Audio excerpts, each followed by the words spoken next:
Hello friends, welcome my YouTube channel. आज हम इस वीडियो में बात करने वाले हैं 7वें चरण की शिक्षक बहाली से संबंधित। जैसा कि लेटेस्ट न्यूज है, 7वें चरण की शिक्षक बहाली से संबंधित क्या है न्यूज, आइए जानते हैं। इस बार जो बहाली होगी, इसमें एक नई एजेंसी को बहाली की पूरी प्रक्रिया की जिम्मेदारी होगी।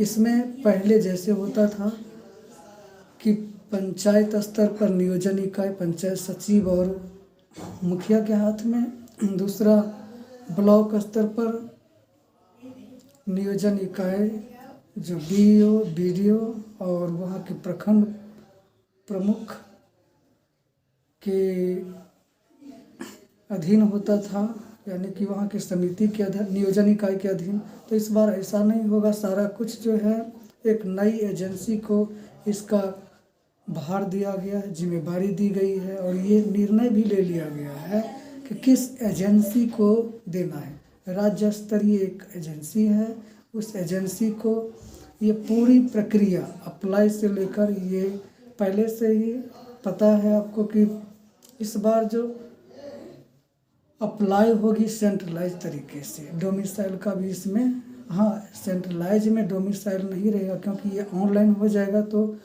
बिहार राज्य के किसी भी, बिहार राज्य के अलावा अन्य राज्यों से भी अप्लाई आ सकता है, क्योंकि सेंट्रलाइज का मतलब यही होता है कि ऑनलाइन आप घर बैठे कहीं से अप्लाई कर सकते हैं।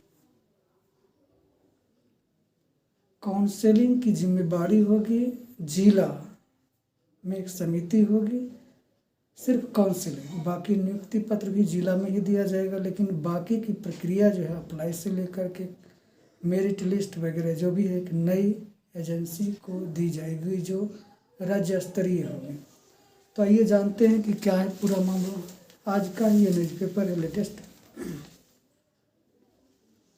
7वें चरण के लिए राज्य स्तरीय चयन एजेंसी को दी जाएगी जिम्मेदारी, ऐसा प्रोफेसर चंद्रशेखर ने आज एक इंटरव्यू या किसी न्यूज पेपर को साक्षात्कार में बताया।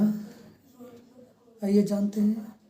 प्रदेश के शिक्षा मंत्री प्रोफेसर चंद्रशेखर ने कहा कि 7वें चरण के शिक्षक नियोजन के लिए राज्य स्तर पर किसी एजेंसी को जिम्मेदारी दी जाएगी। ये किसी एजेंसी, ये स्वायत्त होगी, स्वतंत्र होगी, वो सरकारी से संबद्धता उसकी नहीं रहेगी। एक स्वतंत्र रूप से जो कार्य कर रही है एजेंसी, जो स्वायत्त है, उसको दी जाएगी। औपचारिक तौर पर निर्णय ले लिया गया है, निर्णय भी ले लिया गया है शिक्षा मंत्री के द्वारा, या जो भी उससे निर्णय मंडल या निर्णय मंडली है, उसमें जो भी सदस्य होते हैं उनके द्वारा ऐसा निर्णय ले लिया गया है कि इस बार राज्य स्तरीय किसी एजेंसी को जिम्मेदारी दी जाएगी। उन्होंने बताया कि इस एजेंसी के हाथ 7वें चरण की शिक्षक बहाली से संबंधित, और ये लेटेस्ट न्यूज है कि 7वें चरण के शिक्षक की बहाली जो होगी, उसमें एक नई एजेंसी को बहाली का जिम्मा दिया जाएगा, ऐसा शिक्षा मंत्री का कथन है। तो आइए लेटेस्ट न्यूज पर देखते हैं क्या है और बहाली की प्रक्रिया क्या होगी।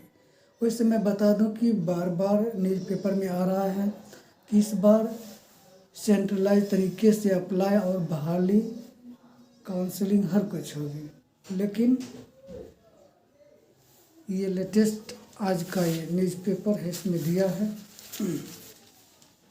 7वें चरण के लिए राज्य स्तरीय चयन एजेंसी को दी जाएगी जिम्मेदारी, ऐसा शिक्षा मंत्री का कहना है कि अब जो बहाली होगी वो राज्य स्तरीय ही चयन समिति होगी और उसी एजेंसी को ये बहाली का जो है पूरा भार दिया जाएगा, जिम्मेदारी दी जाएगी। तो क्या है ये जानते हैं।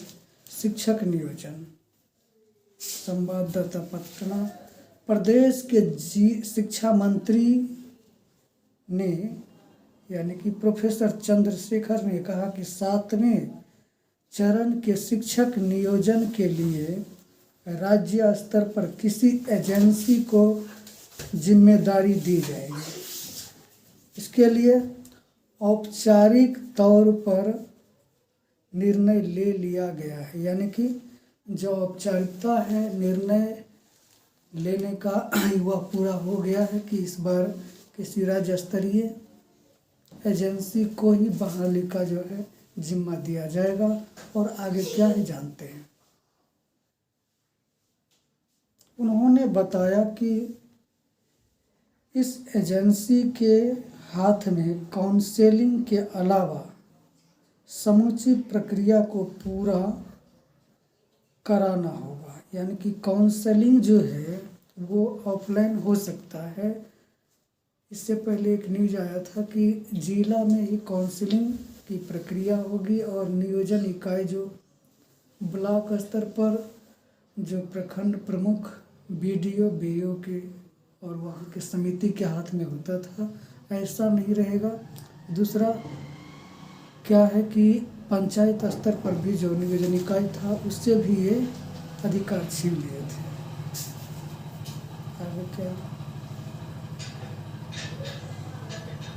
चंद्रशेखर ने कहा काउंसलिंग को पूरी कार्यवाही जिला स्तर पर